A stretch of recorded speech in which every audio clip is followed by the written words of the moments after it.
దీంతో ఇలా శనగపిండేసి ఇలా డీప్ ఫ్రైలు అలాంటివి చేసుకుంటే ఇంకా బాగుంటుంది. కానీ విడిగా ఒక్కోసారి మనకు తినాలంటే ఇది ఒకలా అనిపిస్తుంది. అలా కాకుండా ఇలా బీన్స్, ఇలా ఒకటేమో ఎల్లో క్యాప్సికమ్, కొన్ని క్యారెట్ ముక్కలు, కొన్ని ఏమో బేబీ కార్న్, ఇలా క్యారెట్ అన్నీ వేసుకుని కొద్దిగా రైస్ వేసుకుంటే చాలండి. కూరగాయ ముక్కలు ఎక్కువ ఉంటాయి కాబట్టి చాలా అంటే చాలా నచ్చుతుంది. మనకు ఒక స్పెషల్గా అనిపిస్తుంది అనమాట. ఆయిల్ కాకుండా ఇలా నెయ్యి వేసి చూడండి. ఇందులో పెద్దగా మసాలాలు కూడా అక్కర్లేదు, తొందరగా అయిపోతుందండి. మనకి అసలు ఎక్కువసేపు కూడా వంటగదిలో ఉండక్కర్లేదు. ఈ కూరగాయ ముక్కలన్నీ చక్కగా ఇలా మగ్గుతాయి కాబట్టి ఇందులో మనకు అన్ని రకాల కూరగాయ ముక్కలు ఉన్నాయి కాబట్టి టేస్ట్ అనేది ఇంకా బాగుంటుంది.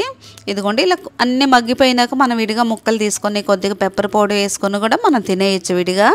లేదు ఇంకా మనకి వంట చేసి అన్నం వండి కూర వండి ఈ పని అంతా ఎందుకు అనుకున్నప్పుడైతే ఇందులోనే కొద్దిగా మనం బాస్మతి రైస్ కానీ మామూలు రైస్ కానీ కొద్దిగా వండి పెట్టుకుంటాం కదా, అదైతే ఇలా కలిపేసుకోవచ్చు. ఇందులో పన్నీర్ ముక్కలు కూడా వేసాను. ఈ మధ్య ఇంకా చాలాసార్లు వండాను కదా అని. ఇదిగోండి నేనైతే ఇది కొత్తిమీర లాగే ఉంది. కొత్తిమీరకి ఈ పార్సలీకి నాకైతే అస్సలు డిఫరెన్స్ అంటే తెలియలేదు.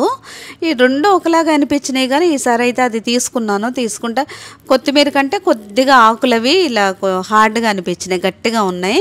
అదైతే దాని టేస్ట్ కూడా బాగుందండి.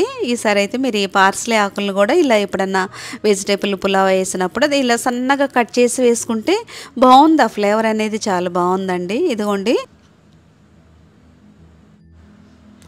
ఎప్పుడైనా ఇంట్లో ఏదైనా పనున్నా బయటకు వెళ్ళాల్సిన పనున్నా ఇంటికి వచ్చినాక వండాలంటే అస్సలు వండలేనండి నేను. అందుకనే ముందే ఇలా వండేసుకున్నామంటే ఇంటికి రాగానే అమ్మయ్య అనిపిస్తుంది. ఇదిగోండి ఈ పార్సలీ ఆకులను అయితే నేను ఇలా కత్తిరితో సన్నగా ఇలా కట్ చేస్తున్నాను. బాగుందండి. ఈసారి దొరికితే మాకైతే బ్లింకిట్లో దొరికింది, లేదా ఇన్స్టామార్ట్లో కూడా ఉంటుంది. ఇలా కొన్ని వెజిటేబుల్స్ ఇలా చేసుకున్నామంటే చూస్తున్నారు కదా, చూడంగానే తినేయాలనిపిస్తుంది. నాకు కూడా చాలా ఇష్టం అండి.